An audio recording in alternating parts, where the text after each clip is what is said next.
Thank you for tuning in today. We have a very special guest, Sister Delia Mogahed from Institute for Social Policy and Understanding, ISPU. We're going to be doing a series of webinars, inshallah, in conjunction about the American Muslim landscape. And ISPU recently did a poll of the American Muslim community in which they surveyed them and asked questions about religious identity, their politics, extremism, a variety of issues.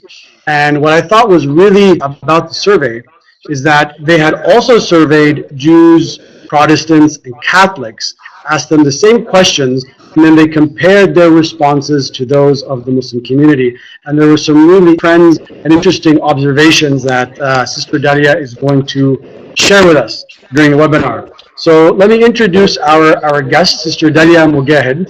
She is the Director of Research at ISPU, which is a think tank that focuses on Muslim issues.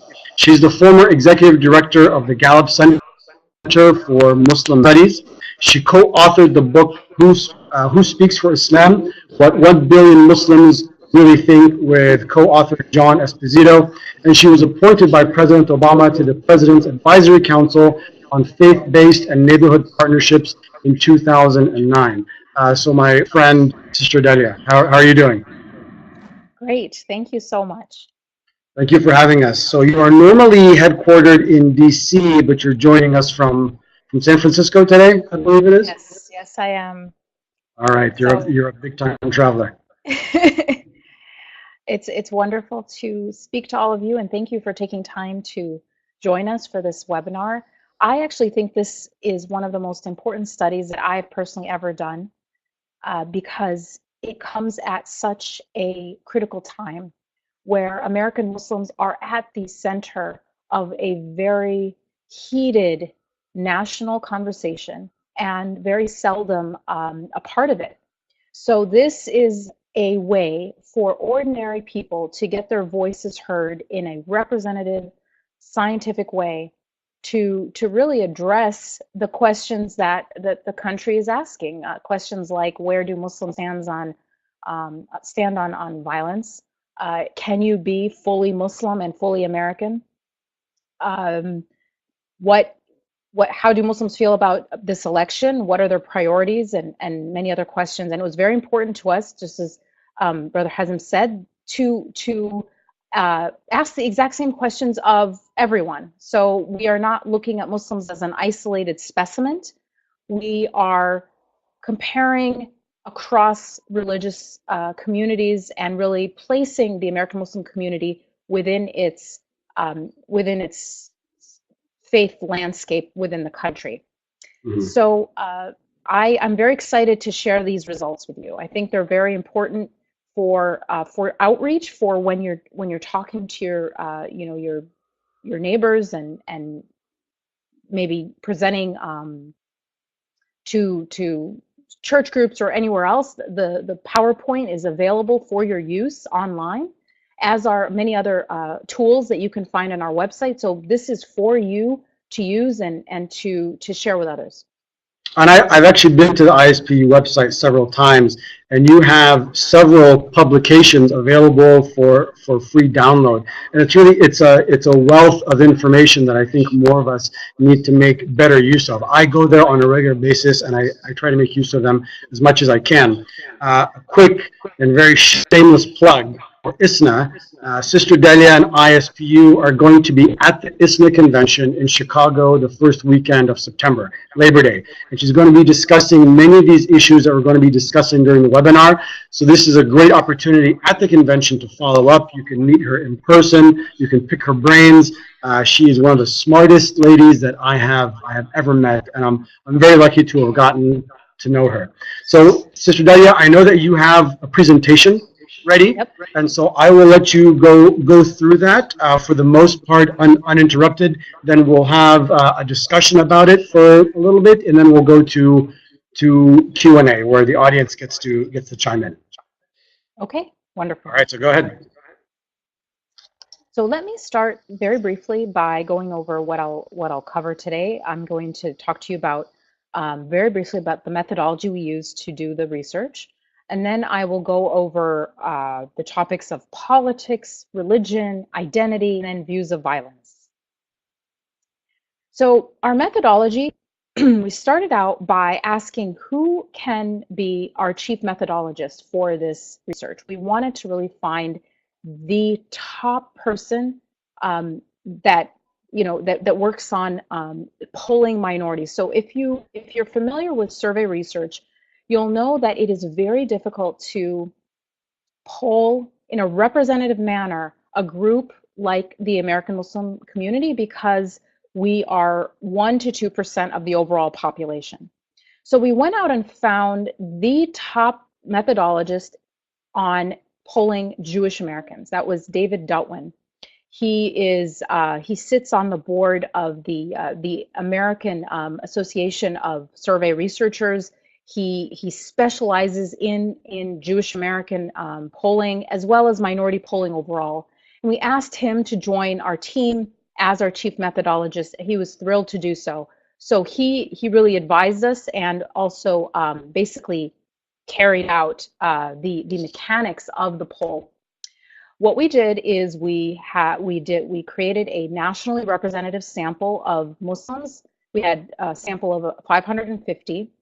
We also supplemented our sample with Jews. So we have Muslims, Jews, and then we did a general public poll where we pulled out Protestants and Catholics. They are a big enough group that we don't have to do a special poll to get them. We can just do the general public, and there's enough of them to kind of get their views out of that. Everyone was given identical surveys, as I mentioned, and the field date was earlier this year in January. And you can read, if you want, a detailed discussion of the methodology on our website at ispu.org/poll. The first thing to mention is, who are American Muslims? Well, first, they are by far the most ethnically diverse faith community in America. They're the only faith community that does not have a majority race. Okay, so every other faith community is majority white, not surprisingly, except Muslims, right? We are a mix of every race, basically. The largest groups are Asians. That would be the South Asian group, as well as Far East, but mostly South Asians.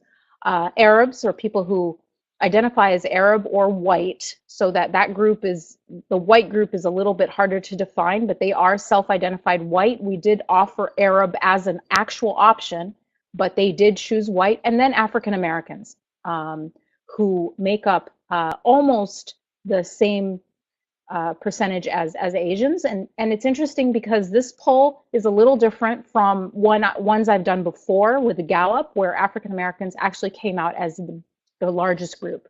So they are African Americans are either the largest group or the second largest, basically. I think this is a very important slide for a couple of reasons. One, oftentimes the African American Muslim group gets left out of the discussion.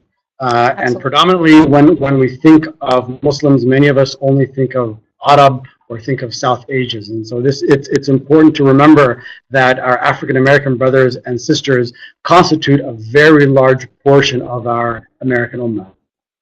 Yes, that's absolutely true. And there's two other groups I just want to point out. 6% of American Muslims are Hispanic, or identify as Hispanic.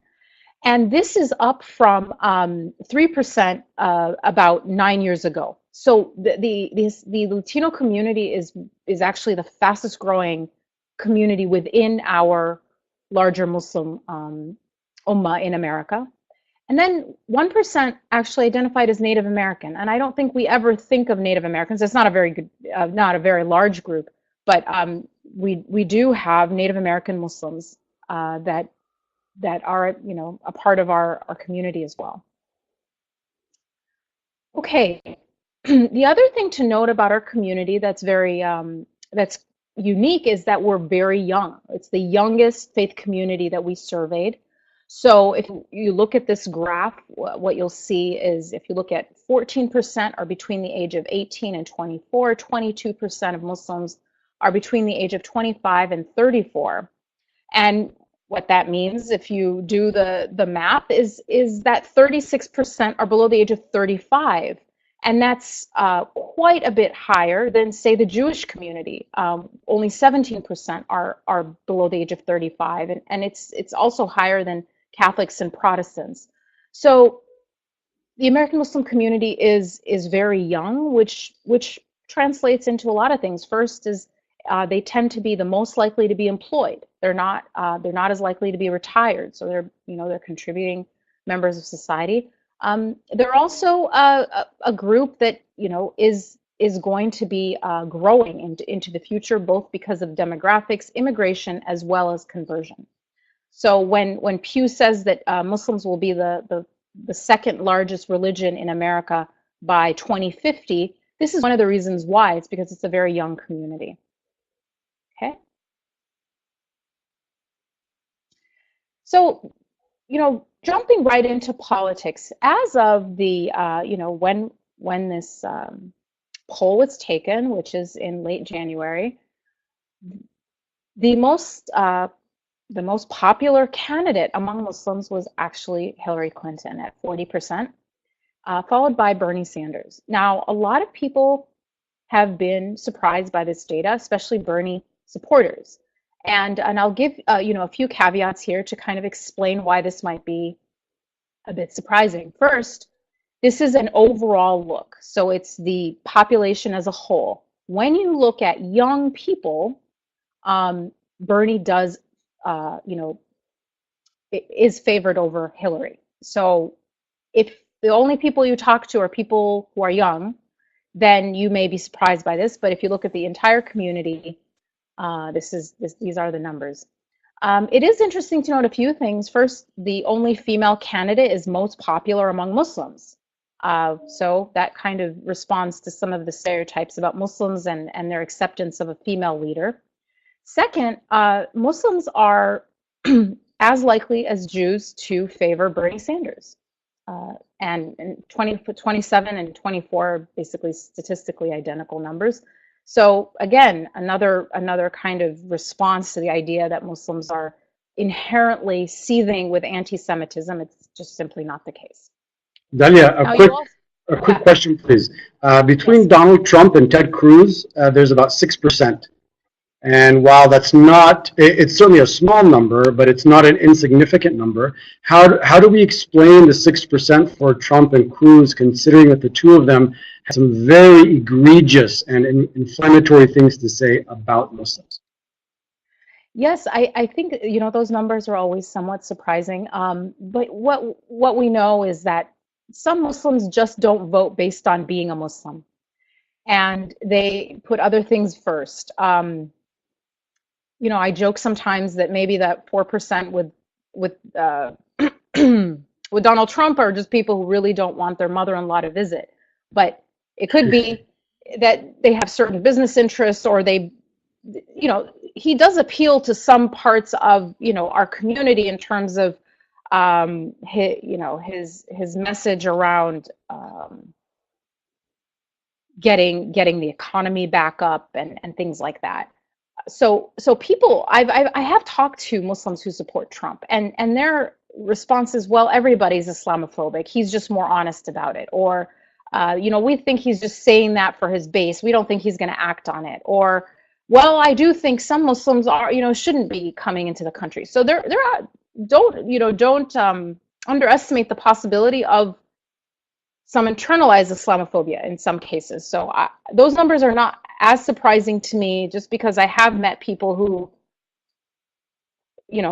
either discount all the Islamophobic rhetoric as like, well, that's just what you have to say, or sometimes even agree with it. Okay. Now, overall, Muslims tend to lean Democratic. So interestingly, Muslims look a lot like Jews politically. And as I'll show you later, look more like Protestants religiously. Only 6% of Muslims identify as Republicans. So maybe those are the 6% who said that they would favor Trump or Ted Cruz.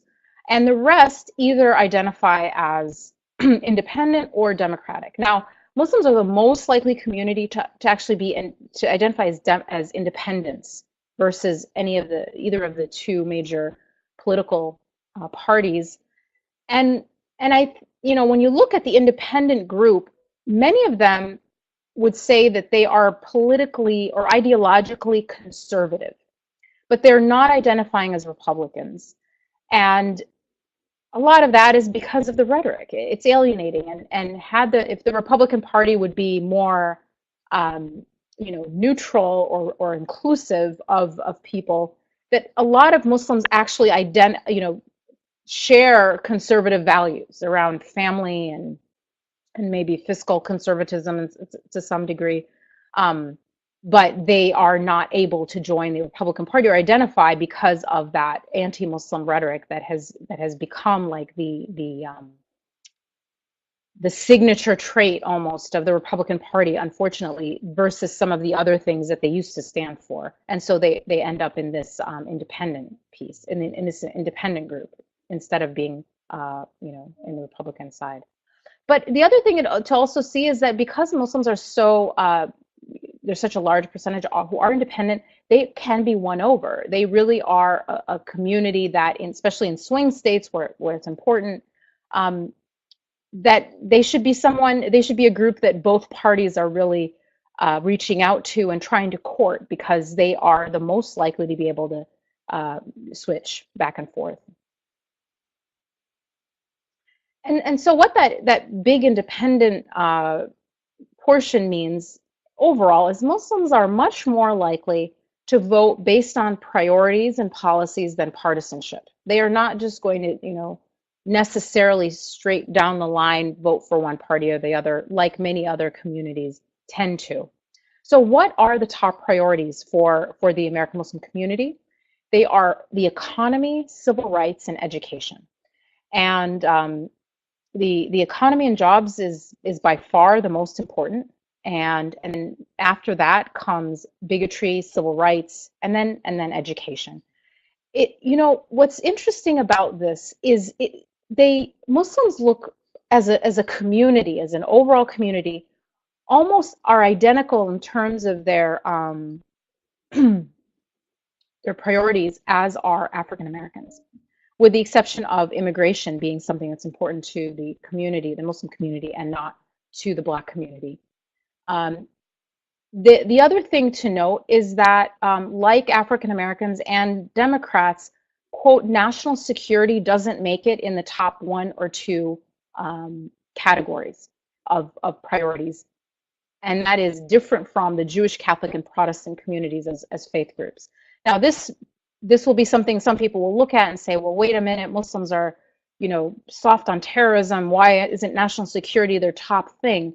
Well, what this really is, if you look at this graph, as a survey researcher, this question is asked all the time, and it's been asked for like almost 100 years in America, which is like, whoever the next president is, what do you think the most important issue is?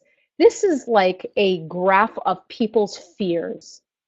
This is like a national fear map. And people are responding to what they are most afraid of, what is top of mind. For the American Muslim community, that is economic insecurity, followed by bigotry, very similar to the African American community, very similar to Democrats and especially liberal Democrats. It's not that these people are soft on terror. They are simply not, it's not their top of mind, top fear.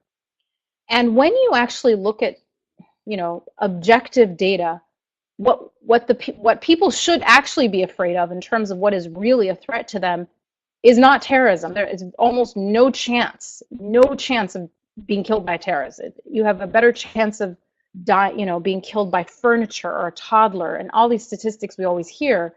Yet people are still so afraid. And so it is more of I would say, a more rational reflection of what people should be afraid of than some of the rest of the country, because these things are more of a problem for Muslims and African Americans and people who tend to lean democratic. It is about economic security. It is about education. It is about bigotry and civil rights. Is it odd Dalia, that I think among the Catholic and Protestant communities, right, those are the two communities that actually had national security as their top concern. And yet it seems to me like they are the least likely group to be the target of violence or terrorism. I mean, certainly the African American community, I think, would be the biggest target, and yet even national security is even less of a priority for them, right? And they're less safe, right? We've all seen the police brutality and what it's like to live in some of the inner cities and so on. So I think, to me, the media has a lot to do with this. I think, is it possible that the Catholic and Protestant communities have been, I don't want to say brainwashed, but they have been told again and again and again that you are not safe and national security is a top priority. And even though, as you mentioned, statistically speaking, the data does not suggest that they are any less safe than anybody else. Yeah, absolutely. I mean, this is a reflection of media coverage. It is a direct reflection of media coverage and media coverage that is targeting these communities. They tend to be older. They tend to be more white. I mean, the Catholic community has a sizable Latino, portion, but other than that, they are entirely, almost entirely white, and that is a reflection of media that is targeting this demographic. It's interesting that Catholics, which is really surprising to me, are the most likely community to actually support Trump. And it's a direct reflection of this prioritization and privileging of national security as such a top priority. So fear is driving people to make political decisions that may seem odd to us, especially Catholics with their history, with the rhetoric that was leveled against their community just 100 years ago, that is identical to what Trump is now saying about Muslims, about Mexicans, about other people, the xenophobia, and yet, a complete, for some of them, not everybody, of course, some of them not really taking that into account and having that high support for a candidate that is very xenophobic. And yes, you're right about the media being such a huge factor in that. So it's not surprising that these are the the priorities of Muslims, because they are the most likely faith community in America to report religious-based discrimination. So the question is, because a lot of people get this confused, how often, if at all, have you experienced discrimination in the past year because of your religion? So this is not because of your race, this is not because of your gender or anything else, this is just asking about religious-based discrimination. And almost 1 in 5, this is an incredibly high number, almost 1 in 5 say they are experiencing this kind of discrimination regularly. And the majority say that they have experienced it at some point, whether it's occasionally or rarely, but there has been some experience of discrimination in the last year, with only 38% saying that they haven't experienced it. Now, the Jewish community has also reports religious-based discrimination. We usually think of anti-Semitism as the biggest problem, in terms of religious discrimination. But look at the numbers: 5% of Jews compared to 18% of Muslims report regular religious discrimination. And yet, when you talk to the FBI, they say, "Well, I don't understand what your problem is. We don't hear anything. The only hate crimes we hear about are from Jews." And they will say like 90% of hate crimes reported are from the Jewish community. Well, that's just doesn't make sense when you look at this data. And so what is happening is that Muslims are not reporting these incidents. I mean, it's so underreported that the government is not taking it seriously enough. And I think that's a really important issue to try to fix. Now, when you look at who among the Muslim American community is being harassed or perceiving to have been discriminated against, you find that basically there are 3 groups that are the most likely to have experienced some level of discrimination. women, young people 18 to 29, and people with a high school degree or less, people who haven't gone to college. So essentially, it's the most vulnerable among us that are experiencing the bulk of discrimination. Women, because possibly they're more visible, and then young people and people without a college education are getting the brunt of Islamophobic discrimination. Now, one of the questions I had as a researcher is, what does discrimination do to people? How does it change them, or how does it impact their views of things? So we looked at this, and we compared people who had experienced, this is Muslims now, we compared Muslims who had experienced no discrimination to Muslims who say that they experienced regular discrimination. And we wanted to see if there were any differences.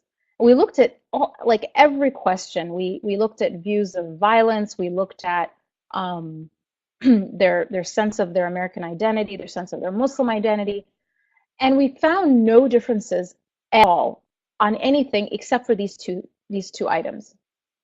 So people who say that they've experienced no discrimination are more likely to be satisfied with the overall direction of the country than Muslims who say that they've experienced regular discrimination. Okay, not surprising, and it's quite a significant difference.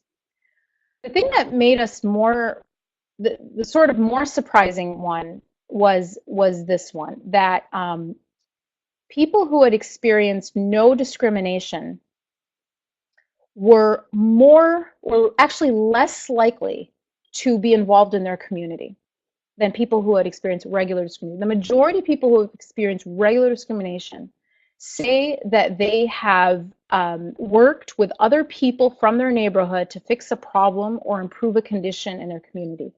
So discrimination seems to link with less optimism and more activism.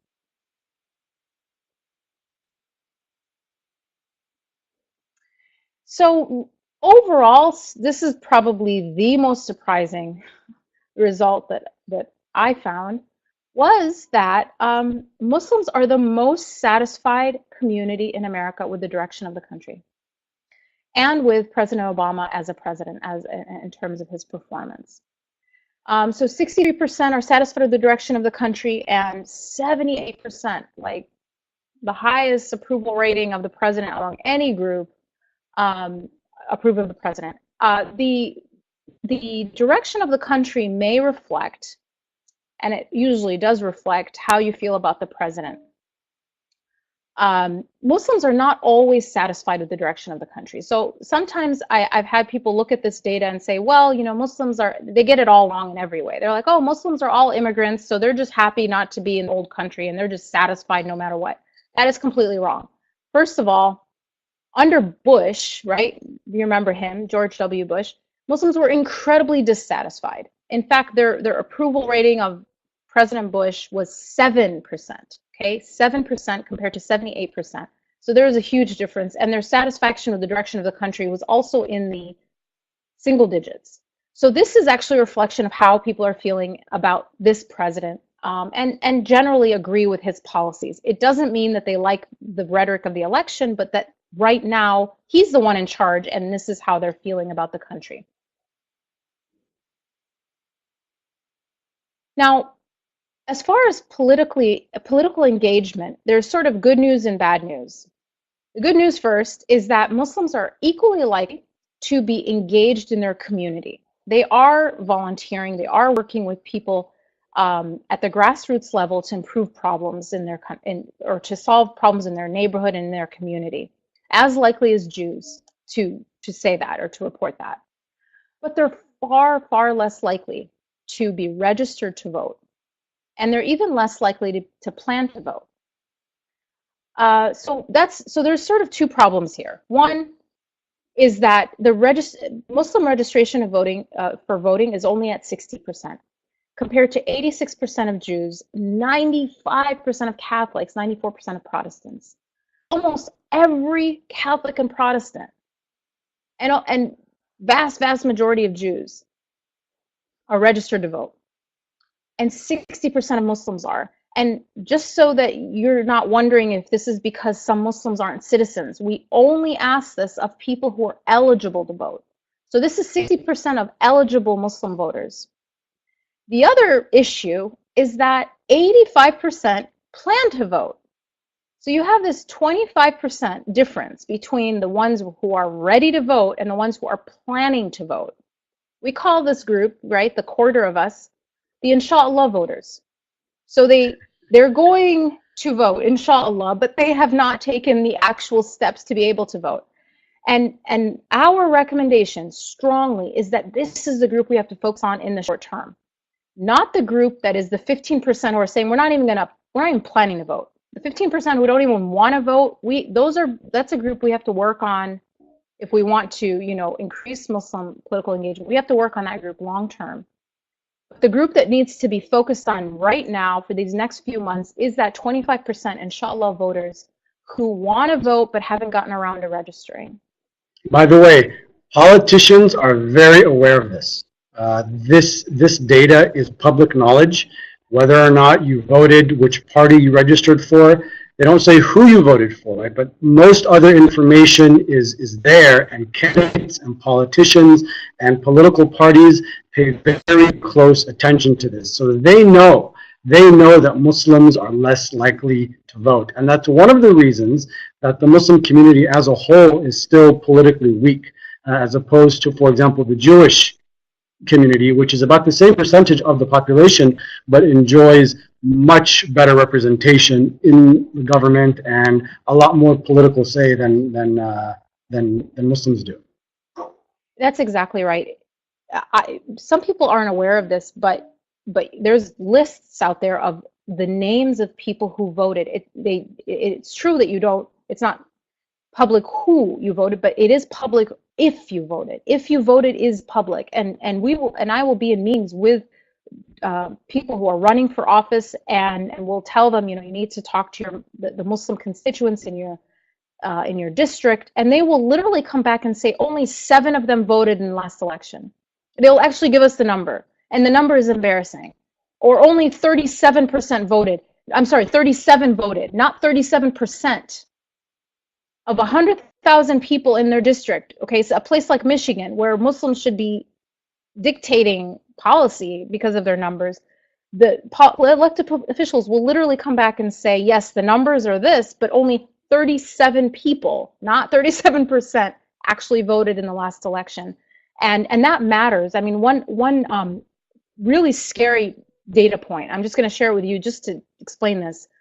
Flint, Michigan, and all the disastrous problems that it is dealing with in terms of its water problem.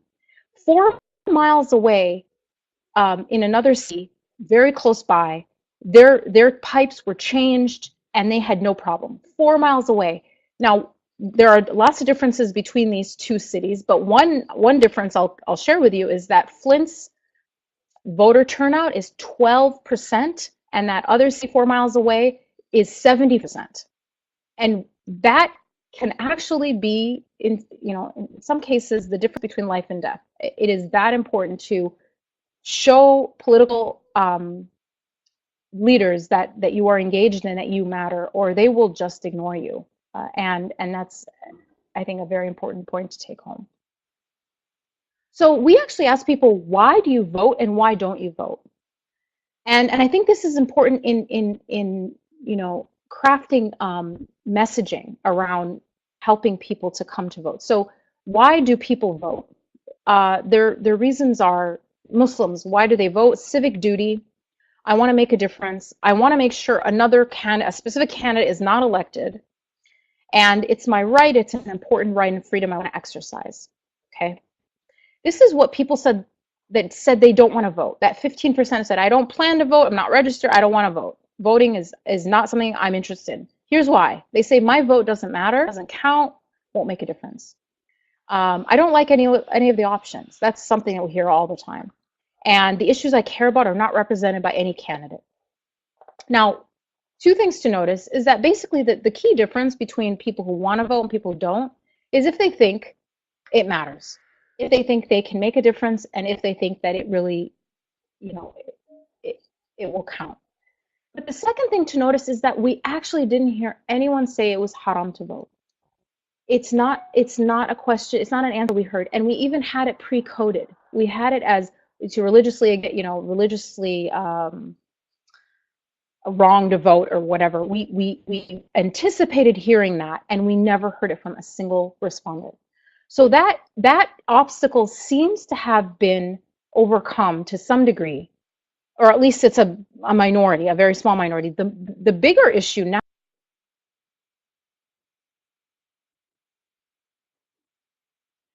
We seem to be experiencing some technical difficulties. We're getting Sister Delia back. Delia, can you hear me? Yep, I can hear you. Okay, sorry about that. We lost you there. Okay, no problem. So we wanted to look at what was what was connected to more civic engagement. We found that people who attended a mosque frequently, once a week or more, were much more likely to report cooperating with people in their community, so greater civic engagement, more likely to be registered to vote, and more likely to plan to vote. So mosque attendance, frequent mosque attendance, is actually linked to greater civic engagement. The very thing we want, the very thing we want to encourage. And this is why I often say that mosques are a moderating factor in America. To say that we're going to close the mosques to end radicalization is exactly the opposite of what we should do.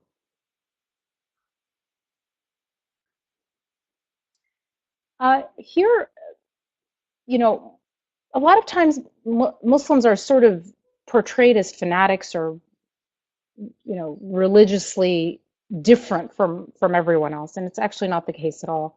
Muslims are very similar to actually the biggest religious community in America, which are Protestants. They're almost identical in the frequency of mosque attendance, for example, how often they attend a religious service, and in how important religion to them.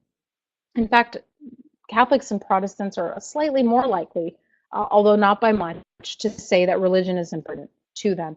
The other thing I'll mention very briefly, because ISNA has made this such an important part of their work, is that the percentage of Muslims who say that they attend a mosque once a week or more, 42%. When you stat by gender, men and women, it is almost the same. So women are almost as likely as men to attend a mosque. They are coming to the mosque with equal frequency or nearly equal frequency. And the question we need to ask is our resources, space allocations, programming reflective of this reality? Or are we still operating from an old set of assumptions that think that Muslim women or women in general are half as likely as men to go to the mosque, or there's not as many women as men who are at the mosque? And it's not the case. Despite all of the issues and the alienation that women do many times experience, they are still attending at equal rates, and therefore our mosques need to respond to this reality with allocation of resources accordingly. Now here's a question that I actually thought was very important in terms of religion. What about the role of religion in law? You know, this idea of Sharia and all this scary stuff. So we actually wanted to ask the question across the board. What comes closest to your point of view? Your religion should be the main source of American law. Your religion should be a source of American law, but not the only source, or your religion should not be a source of American law. Okay, so the answer is this.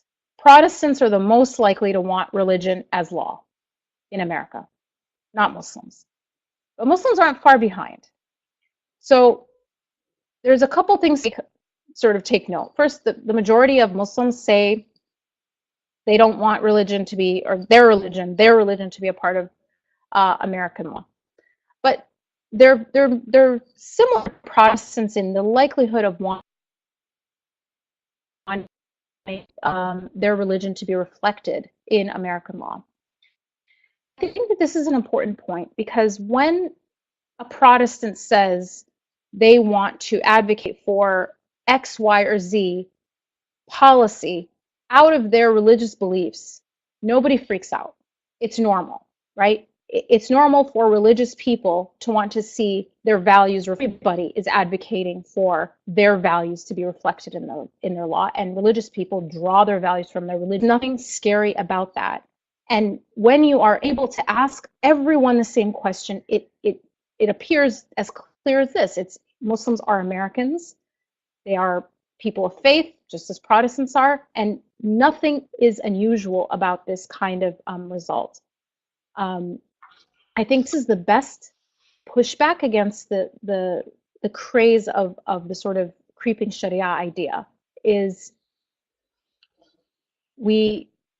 people are, citizens of America are as entitled as anyone else, and that actually, if you're going to worry about religion and law, you should be worrying about creeping Protestant law, especially since they are 30–40% of the population versus 1% of the population. So I think that this is an important piece of data, and I think it needs to be explained and unpacked properly. Now the question being identity. Can you have a strong American identity and a strong Muslim identity? It really kind of goes back to this other idea. Across the board, people of all faiths have a strong American identity, and Muslims are no different. Their religious and their American identity is basically equally strong. Now, we wanted to ask a different question. Oftentimes, the idea is that these two identities are trade-offs, right? If you have a strong religious identity, that means necessarily you have a weak religious identity. I'm sorry, if you have a strong religious identity, you have a weak American identity. That they are sort of in competition. Now, the only way to test that is to actually ask the two questions separately and then to see how they are linked. Here's what we found. People with a strong religious identity in the Muslim community are actually more likely than people with a weak religious identity to say they have a strong American identity. So this graph shows the percentage of people in the Muslim community with a strong American identity. And it's 91% among people with strong Muslim identification, and only 68% among Muslims with a weak religious identity. So it sort of settles this question of, are these two identities compatible? They're not only compatible, they're not only not in competition, but in fact, they're perhaps even mutually reinforcing. Dalia, if I could ask about that, that's an issue that's been part of American history ever since America has existed.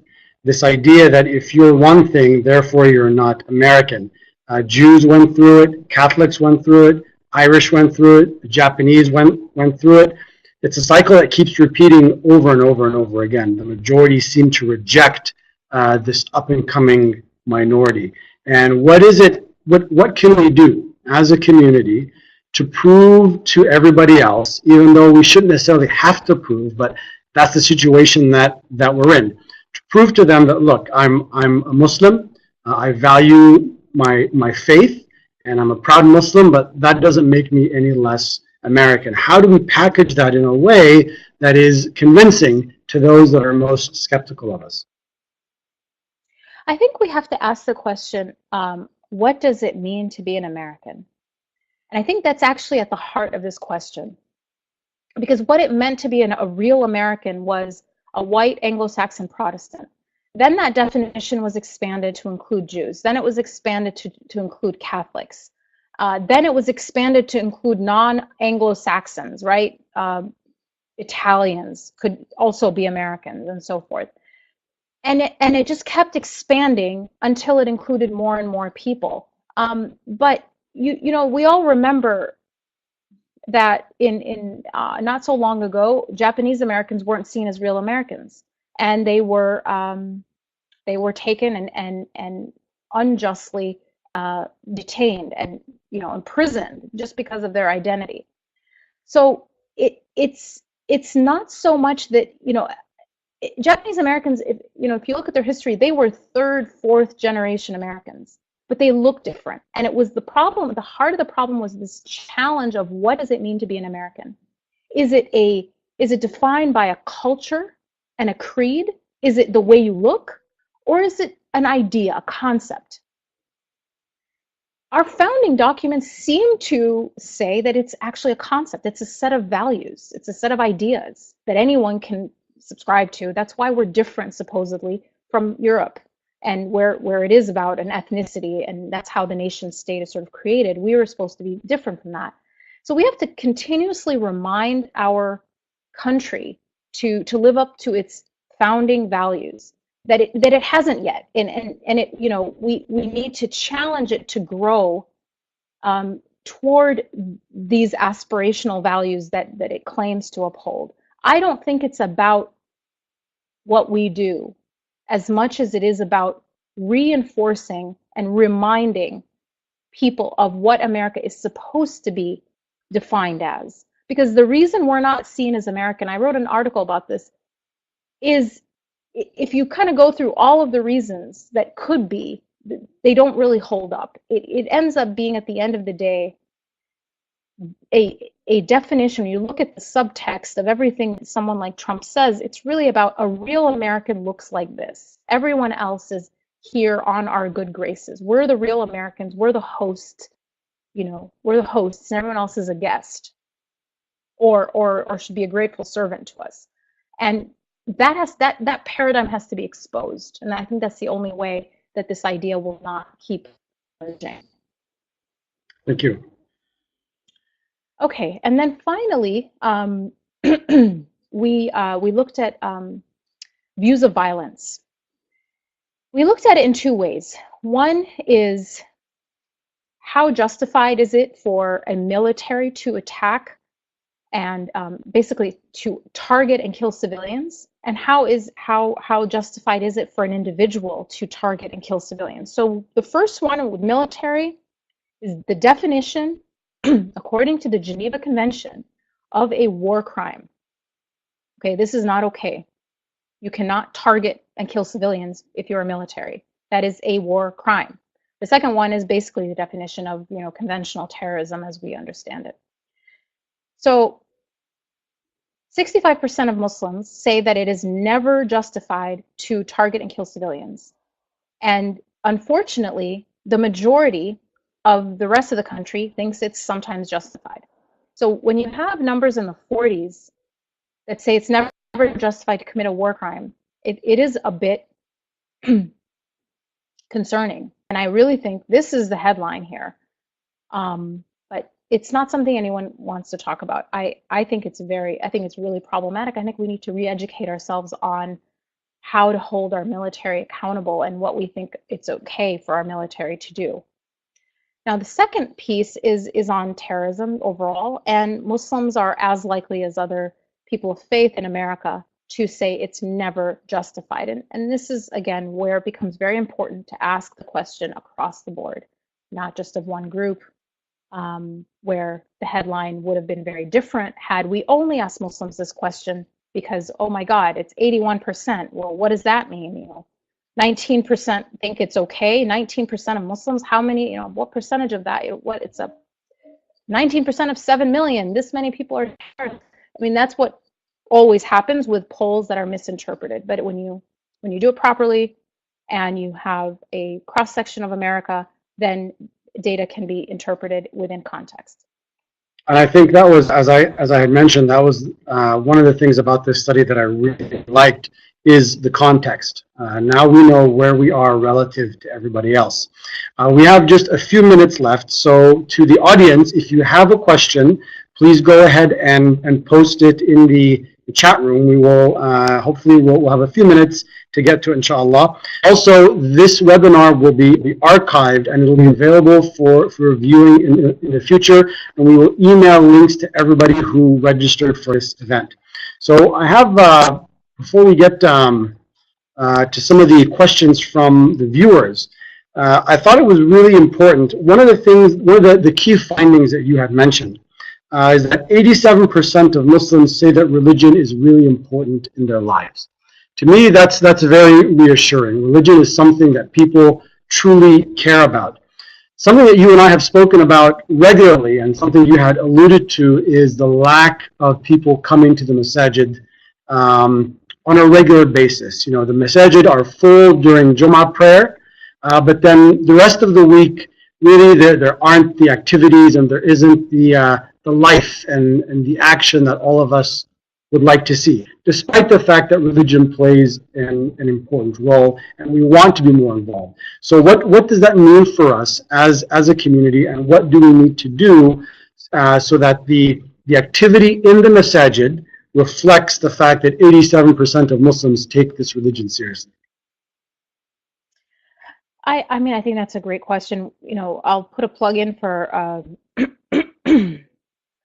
a project that ISPU is working on. It's called Reimagining Muslim Spaces, and we're actually trying to answer that question. How can we make our mosques more inclusive, more engaging, more vibrant, more relevant to people who are interested in being a part of a religious community, but for some reason or another feel a certain alienation at the mosque, or feel that there's an obstacle to attending. So I think that there's a lot of work to do, and this data just kind of underscores the urgency. Yeah. You had mentioned the top priorities for different groups, economy, jobs, immigration, things of that nature. How often do these priorities change, or are these pretty much set and there's not much change there? No, they change quite frequently, and it really depends on people's basically what's in the media. You know, it's interesting. You look at something like national security or terrorism. This was like not even the seventh most important priority among people, like as of 3 years ago. Before the rise of, maybe you could say, the rise of ISIS, or before this election cycle. This wasn't something on people's minds. They were focused entirely on the economy. So it really depends on what is in the news and what people are told to be scared of. So there's a whole theory called well, it's a whole idea that I would encourage you to read about. It's called agenda setting theory. Agenda setting theory. It's basically, it says that you can predict public opinion almost to the number by doing media content analysis.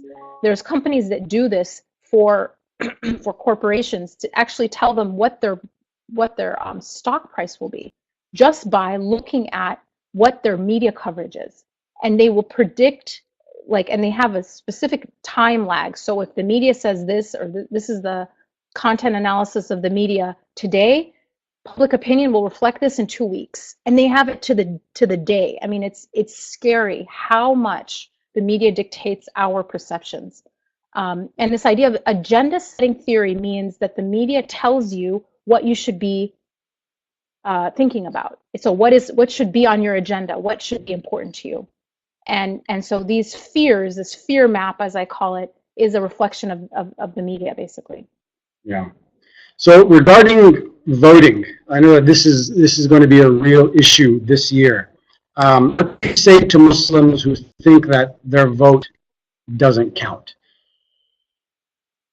Well, I would say, we are a small number, and I agree with that. Of course, we're 1% of the population, but in some key districts and in some key swing states, we can make the difference. You know, and a lot of times people will point out that Bush won his first election by a few hundred votes, and there were like 4,000 Muslims in that district. So Muslims actually may have been the reason Bush was elected that year. If they had swung to the other side, he wouldn't have been elected because of that discrepancy in Florida.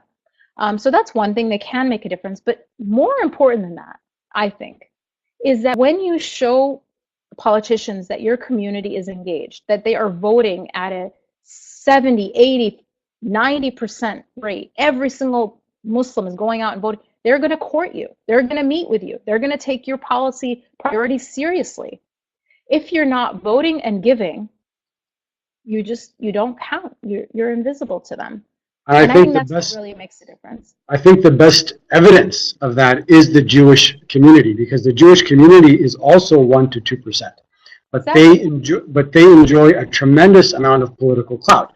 And so, if another group can do it, then we can certainly do it. And I would also add to that, when it comes to voting, many of us focus on the presidential election. But state and local elections are tremendously important. And this is where Muslims can make a big difference. We can have a huge impact, because it's not uncommon for local elections, for local councilmen or state senators, or for elections to be won by a small handful of people. A few hundred, a few thousand max can change the outcome of a vote tremendously. A friend of mine, Nadeem Mazen, who is a city councilman in Cambridge, Massachusetts, right? Mm-hmm. He won an election by 7 votes. 7, not 70, not 700, not 7,000, 7 votes, right? I mean, for many of us, that's just our siblings, right? If all of your siblings go to vote, that can make the difference between you winning the election and not winning the election. So local elections matter. Yep. Absolutely. Well, and the other thing is, what can Masajid do? What can Masajid do to encourage people? Because if we are getting people for Jummah and we have a captive audience, and you have linked greater attendance in the Masajid to greater civic engagement, it seems to me like there's a lot of potential for the Masajid to drive the community in the right direction. I think if it was up to me, there would be a voter registration drive every single Jummah from now until November. Every single week. It doesn't take a lot of work. It's a half an hour after Jummah. That's it. Just set it up, sit there. You can even sometimes get other people, non-Muslims, to come. The League of Women Voters are phenomenal. They will come and sit there themselves if you don't want to do it. There's so many people, there's so many groups out there who want to increase American civic engagement and will help us. So I think every masjid has to do that. And then I was disappointed that, the last Eid prayer, right, which had tons of people everywhere came to the Eid al-Fitr, Salat Eid al-Fitr, and I didn't see voter registration booths, at least the place I went. This is a lost opportunity. We need to have one definitely at Eid al-Adha, definitely, absolutely. Like, it is absolutely crucial.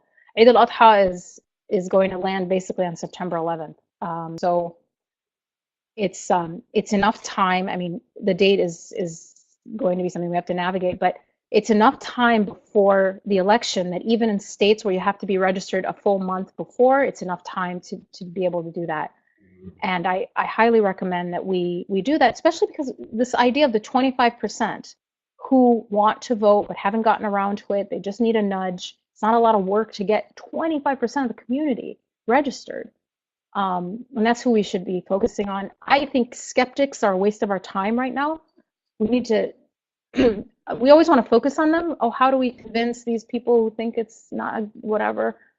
Forget about it. We have sort of low-hanging fruit that we can just do the tiniest bit of effort and get a huge benefit from. And that's what we should focus today and now until the election.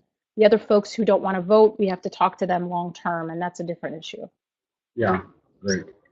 Well, thank you so much, Sister Dalia. I know that you're very busy, but you took time out of your day thank you for holding this, and thank you to everyone who joined us and everyone that will watch later.